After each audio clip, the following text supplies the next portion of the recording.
Hey, I actually forgot I had a lunch meeting, so I'll have to leave you high and dry, Yeah, man. not Sorry. not a problem. You sure? Yeah, well, I mean, we meet here most every day for lunch, so if you ever need Sorry, I actually have to anyone, run. yeah. I'd watched this guy go get lunch by himself for a couple weeks, so I figured I would invite someone else lonely to eat with me.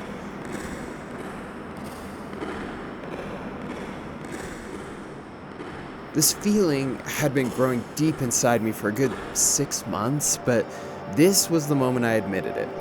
I am experiencing male loneliness.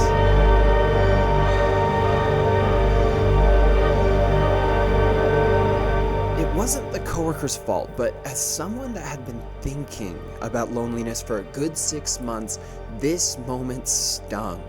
I have a loving and supportive family, and there are friends that live all around me, so I just don't understand it. Why do I feel that pit in my stomach every night as I drive home?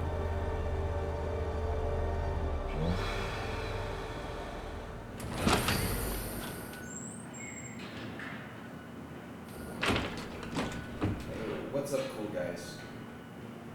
Cool guys? What was that?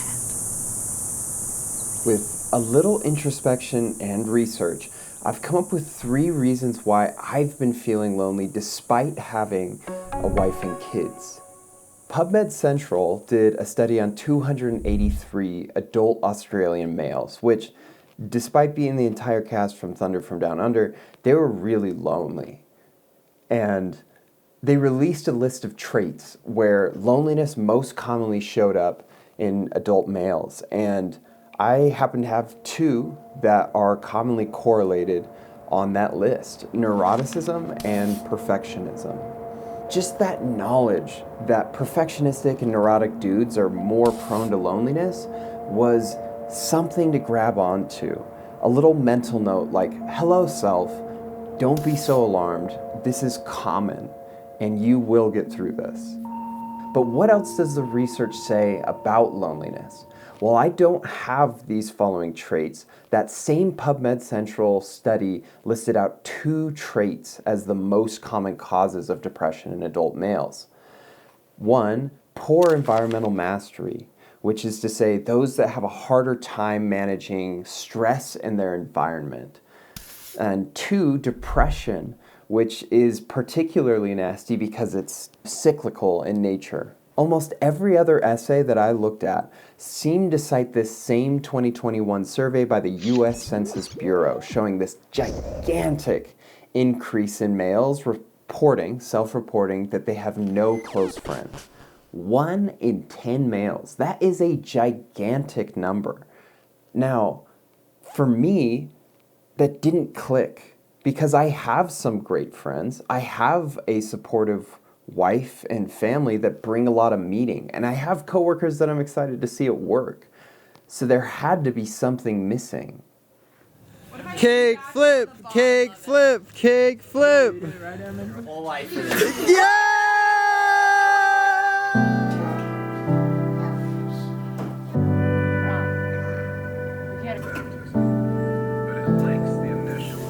One, go!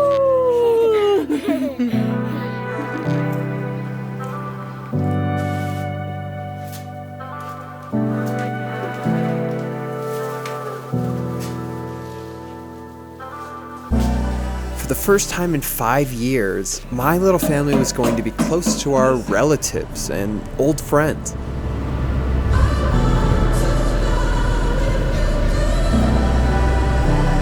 Male loneliness wasn't on my moving home bingo card, which means it's time to look at brutally honest reason number 2, expectations. Lately, I feel an unusual pressure to be successful and make a lot of money, and I don't think I'm alone in that. This pressure to both provide for a family and spend time with them, without a doubt, is this environment that molds me into a better man. I have to keep myself in check in those areas. But if I'm feeling lonely, it might be because I have too high of expectations for both friendship and myself. Because what does friendship even look like in your 30s? I have no idea.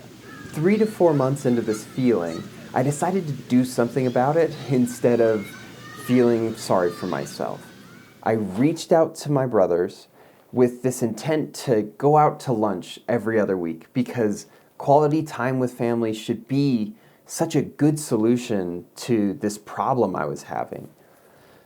But after leaving that first time, I still felt so lonely, which completely baffled me.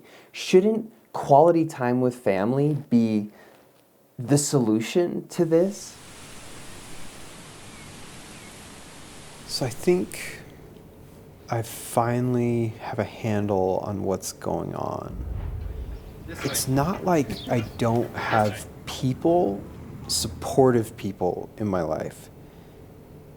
It's that the supportive people in my life aren't necessarily going in the same direction. But just like on the highway, occasionally you line up with the same direction of speed as someone coming up that on-ramp, and it feels so good, even just for a moment. In my 30s, everyone's got their own road trip, and I might spend some time veering off my beaten path and visiting with old friends, and it's great. It's so good and fun. But I'm going in my own direction, and that means that in my road trip, occasionally there will be no one else on that road. I think the next time I momentarily line up with people going the same direction as me, I swear I'm going to be more grateful.